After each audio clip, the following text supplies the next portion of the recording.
മഹാരാഷ്ട്രയിലെ കോലാപൂർ എന്ന് പറയുന്ന സ്ഥലത്ത് ഒരു ദിവസം ഞാൻ വാർഡിൽ ജസ്റ്റ് ഇരിക്കുന്ന സമയത്ത് അപ്പോൾ ആദ്യത്തെ ഫോൺ വന്നു, എടുക്കാൻ നോക്കുന്ന സമയത്ത് അത് ജസ്റ്റ് കട്ടായി. അപ്പോൾ ആൾ ചോദിച്ചു നവീൻ ബ്രദർ ആണോ? ഭയങ്കരമായിട്ട് എനിക്കതൊരു ഗിൽറ്റ് ഫീലായി.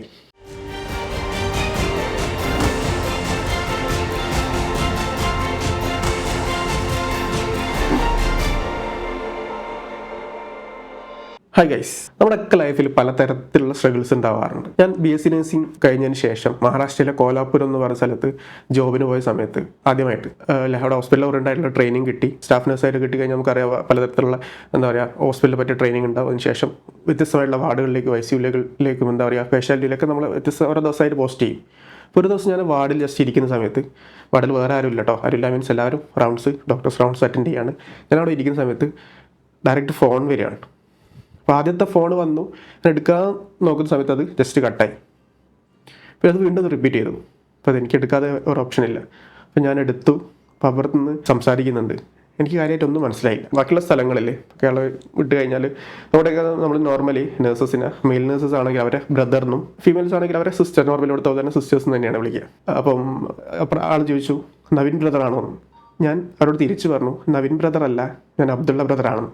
അപ്പോഴാണ് അപ്പുറത്തുള്ള ആൾ ചിരിക്കുന്ന സമയത്ത് എനിക്ക് കാര്യം കുറച്ചുകൂടെ ക്ലിയർ ആവുകയും സ്റ്റാഫ് വരികയും ചെയ്യുന്ന സമയത്ത് ഒരു സംഭവം സിനാരിയോ എനിക്ക് കംപ്ലീറ്റ് മനസ്സിലായത്. നവീൻ എന്ന് പറയുന്ന വാക്കിൻ്റെ അർത്ഥം പുതിയതാണ്, പുതിയ ബ്രദറാണോ എന്നാണ് അപ്പുറത്തുള്ള ആൾ ചോദിച്ചത്. അപ്പോൾ നിങ്ങൾക്കറിയാലോ മഹാരാഷ്ട്ര പോലെ സ്ഥലത്ത് ഒരു ഹിന്ദി സംസാരിക്കുന്ന ആളുകളുണ്ട്, മറാഠിയാണ് ആ ഏരിയയിലൊക്കെ, കൊലാപൂർ ഏരിയയിലൊക്കെ മെയിനായിട്ടും അവർ സംസാരിക്കുക, കുറച്ചുകൂടെ ലോക്കലി ആയിട്ട് പറയുന്ന സമയത്ത്. പേഷ്യൻസ് ആണെങ്കിലും ഡോക്ടേഴ്സ് ആണെങ്കിലും കമ്മ്യൂണിക്കേഷനൊക്കെ അതാണ് മെയിനായിട്ട് യൂസ് ചെയ്യുക. അപ്പോൾ ആ ഒരു ലാംഗ്വേജിലാണ് പല കാര്യങ്ങളും അവരെന്ത് ചെയ്യുന്നത്, സംസാരിക്കുന്നത്. അപ്പോൾ അതുകൊണ്ടാണ് പറഞ്ഞ കാര്യങ്ങളൊന്നും പലതും എനിക്ക് മനസ്സിലാവാതെ പോയത്. അപ്പോൾ നമ്മളെ സംബന്ധിച്ചിടത്തോളം ഭയങ്കരമായിട്ട് എനിക്കതൊരു ഗിൽറ്റ് ഫീലായി. വലിയൊരു മിസ്റ്റേക്കാണ്, വലിയൊരു കമ്മ്യൂണിക്കേഷൻ പ്രശ്നം തന്നെയാണ് അത് അവിടെ സംഭവിച്ചത്. അപ്പം നമ്മൾ ഞാൻ കരിയർ ആരംഭിക്കുന്ന സമയത്താണ്, പ്രത്യേകിച്ച് അറിയാലോ നഴ്സസ് എന്ന് പറയുന്നത് അല്ലെങ്കിൽ ഡോക്ടേഴ്സ്, ആ പ്രൊഫൈലുള്ള ആളുകളൊക്കെ എന്താ വെച്ചാൽ ഡയറക്റ്റ് പേഷ്യൻസ് കെയറിൽ ഇൻവോൾവ് ആണ്. അപ്പോൾ നമ്മളെ സംബന്ധിച്ചിടത്തോളം കമ്മ്യൂണിക്കേഷനൊക്കെ ഭയങ്കര ഇമ്പോർട്ടൻ്റാണ്. എന്താ വെച്ചാൽ നമ്മൾ ഡോക്ടറെ അടുത്ത് പോയിട്ട് അല്ലെങ്കിൽ പേഷ്യൻ്റെ അടുത്ത് പോയിട്ട് കാര്യങ്ങൾ പറയുന്നതാണ്, സംസാരിക്കുന്നതാണ്, അവരായിട്ടുള്ള എന്താണ് അവർ പ്രശ്നങ്ങളൊക്കെ അറിയുന്നതാണ്. ഈ ഒരു ഇൻസിഡൻറ്റ് മാത്രമല്ല, ത്രൂ ഔട്ട് അതിനുശേഷം കുറേ ബുദ്ധിമുട്ടുകളുണ്ടായി ഈ ഒരു സാധനം ട്രാക്കാകാൻ വേണ്ടിയിട്ട്. അപ്പം ഇനീഷ്യൽ ലെവൽ എന്ന് പറയുന്നത് നമ്മളെ സംബന്ധിച്ചിടത്തോളം ഭയങ്കര സ്ട്രഗിൾ തന്നെയാണ്. അത് നമ്മൾ ഓവർകം ചെയ്യുക എന്നുള്ളത് മാത്രമേ ഉള്ളൂ. ഞാൻ ഏകദേശം 2 ഇയേഴ്സാണ് ആ സ്ഥലത്ത്, ആ സെയിം ഹോസ്പിറ്റലിൽ കോലാപൂർ എന്ന് പറഞ്ഞ സ്ഥലത്ത് നിന്നത്. തുടക്കം മുതൽ ഈ പ്രശ്നം കണ്ടിന്യൂസ് ആയിട്ട് പല തരത്തിലും നമുക്ക് പേഷ്യൻസ് പറയുന്ന കാര്യങ്ങൾ തുടക്കം മനസ്സിലാവില്ല. ഡോക്ടേഴ്സും ചിലപ്പം പറയുന്നതിൽ മറാഠി തന്നെ സംസാരിക്കുന്നുണ്ടാവുക, അപ്പോൾ അത് മനസ്സിലായിക്കൊള്ളുന്നില്ല. അപ്പോൾ അത് കണ്ടിന്യൂസ് ആയിട്ട് അവരെ സ്ലാംഗ്വേജ് എന്ന് പറയുക, കുറച്ച് കാര്യങ്ങൾ മനസ്സിലാക്കി കണ്ടിന്യൂസ് ആയിട്ട് ആ ഒരു 2 ഇയേഴ്സ് അവിടെ നിൽക്കണമെങ്കിൽ ഒരുപാട് സ്ട്രഗിൾസിലൂടെ തന്നെയാണ് ആ 2 ഇയേഴ്സ് അവിടെ സസ്റ്റെയിൻ ചെയ്തത്. അപ്പം നമ്മുടെ എക്സ്പീരിയൻസ് എന്ന് പറയുന്നത് കുറച്ച് നല്ല രീതിയിലുള്ള സ്ട്രഗിൾസ് കൂടി അടങ്ങിയിട്ടുള്ളത് തന്നെയാണ്. പക്ഷേ നമുക്കതിലൂടെയാണ് നമുക്ക് എന്ത് ചെയ്യാൻ പറ്റുള്ളൂ, നമ്മുടെ കരിയർ ഡെവലപ്പ് ചെയ്യാൻ പറ്റുള്ളൂ. ഞാൻ ആസ് ട്രെയിനിങ് ആയിട്ട് കയറുന്ന സമയത്ത് അന്ന് എനിക്കുണ്ടായിരുന്നു 13,000 ആണ് എൻ്റെ പാക്കേജ് ഉണ്ടായിരുന്നത്. അപ്പോൾ അതിലൂടെ ഞാൻ എൻ്റെ കരിയർ ഡെവലപ്പ് ചെയ്യാൻ എക്സ്പീരിയൻസ് ഇല്ല എനിക്ക്. ഇപ്പോൾ മെഡിക്കൽ കോഡിങ് പോലെയല്ല, ആസ് നേഴ്സായിട്ട് കയറുന്ന സമയത്ത് നമ്മളൊരു എവിടെയെങ്കിലൊക്കെ പോകണമെങ്കിലൊക്കെ പുറത്തോട്ടൊക്കെ ട്രൈ ചെയ്ത സമയത്ത് നമുക്ക് മെയിനായിട്ട് എന്ത് ചെയ്യണം, എക്സ്പീരിയൻസ് ഫോക്കസ്ഡ് ആണ്. കാര്യങ്ങൾ അറിയണം, കൂടുതലായിട്ടും പഠിച്ചിട്ട് തന്നെ എന്ത് ചെയ്യണം, മുന്നോട്ടേക്ക് പോകണം. അപ്പോൾ ഇത് കണ്ടിന്യൂസ് ആയിട്ട് അതെന്ത് ലേൺ ചെയ്തു കാര്യങ്ങളൊക്കെ അവരൊരു നമുക്കറിയാലോ, ഒരു ടീമിൻ്റെ കൂടെ നമ്മൾ കണ്ടിന്യൂസ് ആയിട്ട് നിന്ന് കഴിഞ്ഞാൽ കാര്യങ്ങൾ മനസ്സിലാക്കി അവരുടെ മറാഠിയിലെ ചില വേർഡുകളൊക്കെ പഠിച്ചു തുടങ്ങി മെല്ലെ അപ്പ് ചെയ്തിട്ടാണ് വന്നത്. പിന്നെ കുറച്ച് മറാഠിയൊക്കെ സംസാരിക്കും, മറാഠി ഹിന്ദിയും കൂടെ മിക്സാക്കി സംസാരിക്കാൻ തുടങ്ങി. നമ്മൾ സംബന്ധിച്ചിടത്തോളം നമുക്ക് കുറച്ചുകൂടെ കംഫർട്ടായിട്ട് ഫീൽ ചെയ്യാം. കംപ്ലീറ്റ് മറാഠിയിലോട്ടേക്ക് പോകാൻ നമുക്ക് കുറച്ച് ബുദ്ധിമുട്ടായിരിക്കും. ഇത് വൺ ഓഫ് ഇത് മാത്രം കേട്ടോ. ഇത് മാത്രമല്ല, നമുക്ക് ഡോക്ടേഴ്സിൻ്റെ അടുത്ത് നിന്ന് കിട്ടുന്ന ചില സമയത്ത് എല്ലാവരും അവരുടേതായിട്ടുള്ള ബുദ്ധിമുട്ടായിരിക്കും ഉണ്ടാവുക. അപ്പോൾ അവരത് കാര്യങ്ങൾ പറഞ്ഞിട്ട് നമുക്ക് മനസ്സിലാകുന്നില്ലെങ്കിൽ അവർക്കും ചിലപ്പോൾ ദേഷ്യം വരും. അപ്പോൾ അതൊക്കെ അപ്പ് ചെയ്തിട്ട് തന്നെയാണ് ആ കണ്ടിന്യൂസ് ആയിട്ട് 2 ഇയർ അവിടെ സസ്റ്റെയിൻ ചെയ്തത്.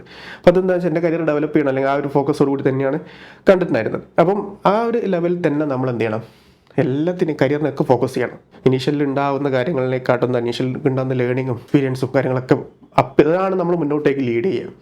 പല ആളുകൾ പല ഘട്ടത്തിലുള്ള കമൻറ്റൊക്കെ പോസ്റ്റ് ചെയ്യുന്ന സമയത്ത് പറയാനുള്ള ഒരു കാര്യം അതാണ്. ഇനീഷ്യൽ ലെവൽ എന്ന് പറയുന്നത് സ്ട്രഗിൾസ് ഉണ്ടാകുന്ന തീർച്ചയായിട്ടും ഉണ്ടാകും. ഇതിൻ്റെ പാർട്ടാണ്. നമുക്കിതിനെ പറ്റിയ കാര്യങ്ങളൊന്നും അറിയില്ല. പ്രത്യേകിച്ച് മെഡിക്കൽ കോഡിങ്ങിനെ സംബന്ധിച്ചിടത്തോളം എടുക്കുകയാണെങ്കിൽ നമുക്കിതിൻ്റെ ട്രെയിനിങ് മാത്രമേ കിട്ടിയിട്ടുള്ളൂ. നമ്മളിതിൻ്റെ എക്സ്പോഷർ ഒരു MNC അറ്റ്മോസ്ഫിയറിലേക്ക് പോകുന്ന സമയത്ത് ഇനീഷ്യലിൽ കിട്ടുന്ന ട്രെയിനിങ് ഇതേപോലെ തന്നെ കമ്പനി ഓറിയൻറ്റഡ് ആയിട്ടുള്ള ട്രെയിനിങ് കാര്യങ്ങളൊക്കെ നിങ്ങൾക്ക് ഉണ്ടാവും. ഇനീഷ്യൽ ഇതിലോട്ടേക്ക് വർക്കിലോട്ട് കയറി കഴിഞ്ഞാൽ നഴ്സസ് പോലെ തന്നെ നഴ്സസിനാണെങ്കിൽ കുറച്ചുകൂടെ റിസ്ക്കും കാര്യങ്ങളും കുറവ് തന്നെയാണ് അതിൽ. എന്നുവെച്ചാൽ നമ്മൾ ഡയറക്റ്റ് ഇൻവോൾവ് ആകുന്നത് നമ്മളൊരു ഇഞ്ചക്ഷനോ അല്ലെങ്കിൽ നമ്മളൊരു കമ്മ്യൂണിക്കേഷനോ എന്തെങ്കിലുമൊക്കെ മിസ്റ്റേക്ക് വന്നു കഴിഞ്ഞാൽ പേഷ്യൻ്റ് ലൈഫ് ഡേഞ്ചറിലോട്ട് പോകും. പക്ഷേ ഇവിടെ അങ്ങനെയല്ല അല്ലേ. അപ്പോൾ ഇതിൽ എന്താ പറയുക, നമ്മൾ ആ ഒരു ആസ്പെക്ട്സിലോട്ട് തിങ്ക് ചെയ്യുന്ന സമയത്ത് നമുക്കത് ഡെവലപ്പ് ചെയ്യാൻ കുറച്ചുകൂടി എളുപ്പമാണ് കാര്യങ്ങൾ. അപ്പോൾ കുറച്ച് ഇനീഷ്യൽ ലെവലിൽ ഉണ്ടാകുന്ന ആ സ്ട്രഗിൾ അതൊക്കെ ഓവർകം ചെയ്യാൻ വളരെ ടാക്ട്ഫുള്ളായിട്ട് നമ്മൾ കൈകാര്യം ചെയ്യുകയാണെങ്കിൽ മുന്നോട്ടേക്കില്ല നമുക്ക് ആ ഒരു തരത്തിലേക്ക് വളരെ പോസിറ്റീവായിട്ട് കാര്യം ഡെവലപ്പ് ചെയ്യാൻ പറ്റും. അതുപോലെ ആൾക്കാർ ഇനീഷ്യൽ ലെവലിൽ ഉണ്ടാകുന്ന പാക്കേജിലും ഇതിലൊക്കെ കമ്പാരിസൺ കണ്ടു. ഇപ്പോൾ ഇങ്ങനെയാണ് കാര്യങ്ങൾ, ഇത്രയൊന്നുമില്ല അവർ വെറുതെ പറയാണ്, പല കാര്യങ്ങളും കണ്ടു. നമ്മൾ ഇനീഷ്യൽ ലെവലിൽ നമ്മൾ ഫോക്കസ് ചെയ്തിട്ട് നമ്മുടെ കരിയർ ഡെവലപ്പ് ചെയ്യാൻ തന്നെയാണ് 100% അതിൽ തന്നെയാണ് ഞാൻ ഉറച്ചു നിൽക്കുന്നത്. എന്ന് വെച്ചാൽ അത് നമ്മുടെ എക്സ്പീരിയൻസിലും അല്ലെ, ഞാൻ പറഞ്ഞ നഴ്സിംഗിൽ പറയുന്ന ഇൻസിഡൻ്റ് ഒക്കെ ഇതിൽ മാത്രമല്ല പല ഏരിയയിലും സെയിം കാര്യങ്ങളാണ് എന്ത് ചെയ്യുന്നത് സംഭവിക്കുന്നത്. ഇനീഷ്യലി നമ്മൾ എന്ത് ചെയ്യണം, കുറച്ച് കഷ്ടപ്പെട്ടേ മതിയാവുള്ളൂ. പിന്നീട് അങ്ങോട്ട് നമുക്ക് എന്ത് ചെയ്യാൻ അനുസരിച്ച് എന്ത് ചെയ്യാം, ഡെവലപ്പ് ചെയ്ത് പോകുന്ന സമയത്ത് കാര്യങ്ങളൊക്കെ വളരെ സിസ്റ്റമായിട്ട് കയറ്റി നമുക്ക് എന്ത് ചെയ്യാം, അപ്പ് ചെയ്ത് കൊണ്ടുവരാൻ പറ്റും. അപ്പോൾ അത് എക്സ്പീരിയൻസിലേക്ക് കയറ്റില്ല, ഓരോ കാര്യങ്ങളും പുതിയ കാര്യങ്ങൾ നമ്മുടെ എക്സ്പീരിയൻസിലോട്ടേക്ക് കയറ്റുക എന്നുള്ളതും അവിടെ ഇനീഷ്യൽ ലെവലുള്ള പാക്കേജോ അല്ലെങ്കിൽ ആ പറയുന്ന കാര്യങ്ങളൊക്കെ ഞാൻ ഫോക്കസ് ചെയ്തിരുന്നുണ്ടായിരുന്നെങ്കിൽ എനിക്ക് എക്സ്പീരിയൻസ് ഗെയിൻ ചെയ്യാനും മുന്നോട്ടേക്ക് കരിയർ ഡെവലപ്പ് ചെയ്യാനും കഴിയില്ലായിരുന്നു. അപ്പോൾ അതിപ്പോൾ സെയിം സംഭവം തന്നെയാണ് നമ്മൾ കോഡിങ്ങിൽ നമ്മൾ എന്ത് ചെയ്യുന്നത് അപ്ലൈ ചെയ്യേണ്ടത്. ഇനീഷ്യൽ ലെവലിലുള്ള പാക്കേജിനെ ഫോക്കസ് ചെയ്തിട്ട് അവിടെ ഒരു ഡിസ്കഷൻ അല്ല, നമ്മൾ എസ്പെഷ്യലി നമ്മൾ പറയുന്നു ഇനീഷ്യൽ ലെവൽ ചില കമ്പനികൾ ഇനീഷ്യൽ തന്നെ നല്ല പാക്കേജ് കൊടുക്കുന്നുണ്ട്, അതിൽ യാതൊരു ഡൗട്ടും ഇല്ല, മീഡിയം പാക്കേജും കൊടുക്കുന്നുണ്ട്. നമ്മൾ ആ ഒരു സമയം നമ്മൾ എന്താ പറയുക ഫോക്കസ് ചെയ്യേണ്ടത് നമ്മുടെ കരിയർ ഡെവലപ്പ് ചെയ്യാൻ തന്നെയാണ്. അപ്പോൾ നമ്മളിപ്പം എന്നോട് ആ സമയത്തൊക്കെ ചിലപ്പോൾ ആരെങ്കിലും ചോദിക്കുകയായിരുന്നെങ്കിൽ, ആ സ്ട്രഗിൾ സമയത്തൊക്കെ ചോദിക്കുകയാണെങ്കിൽ ചിലപ്പം അല്ലേ നഴ്സിംഗിൽ തന്നെ ഞാൻ ചിലപ്പോൾ തള്ളി പറയുമായിരുന്നു, എന്താ ബുദ്ധിമുട്ടാണ് എന്ന് വെച്ചാൽ നമ്മളെ മൈൻഡിൽ ആ ഒരു പ്രോസസ്സിൽ ടൈമുള്ള കാര്യങ്ങളേ ഉണ്ടാവുള്ളൂ. നമ്മൾ ഒരിക്കലും ആ ഒരു ലെവലിലോട്ടേക്ക് തിങ്ക് ചെയ്യാനോ അല്ലെങ്കിൽ അതിനെ ഫോക്കസ് ചെയ്ത് വർക്ക് ചെയ്യാനോ പാടില്ല. നമ്മളത് ലേൺ ചെയ്യുന്ന പ്രോസസ്സാണ്, കാര്യങ്ങൾ പഠിക്കുന്ന ഒരു പ്രോസസ്സാണ് അല്ലേ. അപ്പോൾ അത് അപ്പ് ചെയ്ത് കരിയർ ഡെവലപ്പ് ചെയ്യുക എന്നുള്ളൊരു മൈൻഡിലേക്കുള്ള കാര്യങ്ങൾ വന്നുകൊണ്ട് എന്താ പറയുക, നമ്മൾ അതിനനുസരിച്ചിട്ട് മുന്നോട്ടേക്ക് തന്നെ എന്ത് ചെയ്യും, പോകണം. അങ്ങനെ തന്നെ പോയേ മതിയാവുള്ളൂ. അല്ലെങ്കിൽ നമ്മുടെ കരിയർ നമ്മൾ എന്താവും, ബ്രേക്കപ്പ് ആവും അല്ലേ. നമ്മൾ ഇങ്ങനെയുള്ള കാര്യങ്ങളെ പറ്റി ഇതിനെപ്പറ്റി കൂടുതൽ അറിയണമെങ്കിൽ നമ്മളിപ്പോൾ എന്താ പറയുക, കമ്പനിയിൽ ജസ്റ്റ് കയറിയ ഒരാൾ സമയത്ത് പറയുന്ന സമയത്ത് ആൾ ഇനീഷ്യൽ ലെവലിൽ ആൾ ലേൺ ചെയ്യാണ്. അപ്പോൾ അതിൻ്റെ ബുദ്ധിമുട്ടുകളും സ്ട്രഗിൾസുകൾ എന്തായാലും ഇനീഷ്യൽ പീരീഡിൽ എന്തായാലും ഉണ്ടാവും. ഒന്ന് ട്രാക്കായിട്ട് ഒരു 6 month അല്ലെങ്കിൽ 1 year കഴിഞ്ഞ ഒരാളോട് നിങ്ങൾ ഇതിനെപ്പറ്റി ചോദിച്ചു കഴിഞ്ഞാൽ അല്ലേ, ആൾ ആ ഒരു എക്സ്പീരിയൻസ് നേടിയതിനെ പറ്റിയുള്ളൊരു ഹിസ്റ്ററി പറയാനുള്ളത് ആ തരത്തിൽ അയാൾ എക്സ്പ്ലെയിൻ ചെയ്യും. 100% ഷുവറാണ്. അപ്പോൾ നമ്മൾ ഏതൊരു കാര്യവും നമ്മൾ അതിനെപ്പറ്റി ഡീറ്റെയിൽ ആയിട്ട് പഠിക്കാതെ അതിനെ ജഡ്ജ് ചെയ്യരുത്. അത് ഞാൻ ഇന്നത്തെ ഈ ഒരു സെഷൻ ഉൾപ്പെടുത്താൻ കാരണം വെച്ചാൽ നമ്മളെ ഒരു ലൈഫിൽ പലതരത്തിൽ ഇതുപോലെയുള്ള സ്ട്രഗിൾസ് ഉണ്ടാവും. അതിനെ നമ്മൾ ഓവർകം ചെയ്യാനല്ല, ബുദ്ധിമുട്ട് പലതരത്തിലുണ്ടാവും. അതിനെ ഓവർകം ചെയ്യാൻ ഇങ്ങനെയുള്ള എന്താ പറയുക അത് സൊല്യൂഷൻസും ഉണ്ടാവും. അപ്പോൾ അത് സൊല്യൂഷൻസ് എന്ന് പറയുന്നത് ഇതിനെ എന്താ പറയുക, നമ്മൾ മുന്നോട്ടേക്ക് നമ്മുടെ ലൈഫിൽ കരിയർ ഡെവലപ്പ് ചെയ്യാൻ നമുക്ക് കിട്ടിയിട്ടുള്ള ഇങ്ങനെയുള്ള ഓപ്പർച്യൂണിറ്റീസ് അല്ലേ മിസ്സാക്കുന്ന സമയത്ത് നമ്മുടെ ലൈഫിൽ ഈ പറയുന്ന എക്സ്പീരിയൻസ്, നല്ല രീതിയിലുള്ള നമ്മുടെ എക്സ്പീരിയൻസ്, അത് വലിയ ടൈം ഗ്യാപ്പ്, ആ ഒരു എക്സ്പീരിയൻസ് നമ്മളെ കരിയറിൽ അപ്പ് ചെയ്യാൻ നമ്മളെ സഹായിക്കുമെങ്കിൽ നമ്മൾ അതിനെ ഫോക്കസ് ചെയ്യണം. അതാണ് നമ്മുടെ മുന്നോട്ടേക്ക് നമ്മുടെ ലൈഫിലേക്ക് എന്ത് ചെയ്യുക, ലീഡ് ചെയ്യുക. ഇങ്ങനെയുള്ള കാര്യങ്ങളല്ലേ മനസ്സിലാക്കുന്ന സമയത്ത് പലർക്കും പല രീതിയിലുള്ള ഒപ്പീനിയൻ ഉണ്ടാവും. അപ്പോൾ അത് ഇപ്പം റീസെൻ്റായിട്ട് എന്താ പറയുക പലതരത്തിലുള്ള കമൻറ്റുകൾ കാണുന്ന സമയത്ത് നമുക്ക് മനസ്സിലാവുന്നുണ്ട്. അപ്പോൾ പക്ഷേ അതിനെ സംബന്ധിച്ചിടത്തോളം നമ്മൾ കരിയർ ഡെവലപ്പ് ചെയ്യാൻ നമുക്കൊരു അതൊരു ഓപ്ഷൻ കിട്ടി.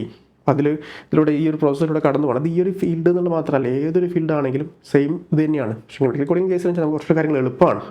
എന്നുവെച്ചാൽ എക്സ്പീരിയൻസ് ഒക്കെ ആക്കിയിട്ട് മെല്ലെ എന്ത് ചെയ്യാം, അപ്പ് ചെയ്ത് പോവാം. അപ്പോൾ അതിനുള്ള ഓപ്ഷൻസ് ഒക്കെ ഇതിലുണ്ട്. നമ്മൾ എത്രത്തോളം നമ്മൾ ഇതിനെ മനസ്സിലാക്കുന്നതിനെ ഡിപ്പെൻഡ് ചെയ്തിരിക്കും ബാക്കിയുള്ള കാര്യങ്ങൾ. ജഡ്ജ് ചെയ്യാൻ നമുക്ക് സ്വയം ഇതിനെപ്പറ്റി പഠിച്ച് എക്സ്പീരിയൻസ് ഒക്കെ ആയി അല്ലേ, ഒരു 1 or 2 year എക്സ്പീരിയൻസ് ഒക്കെ ആളോട് നമ്മൾ കമ്മ്യൂണിക്കേറ്റ് ചെയ്ത് നോക്കും. ഒരു 4-5 year ആയിട്ട് ഇതിൽ വർക്ക് ചെയ്യുന്ന ആളുകളുണ്ട്, അവരുടെ കമ്മ്യൂണിക്കേറ്റ് ചെയ്ത് നോക്കും.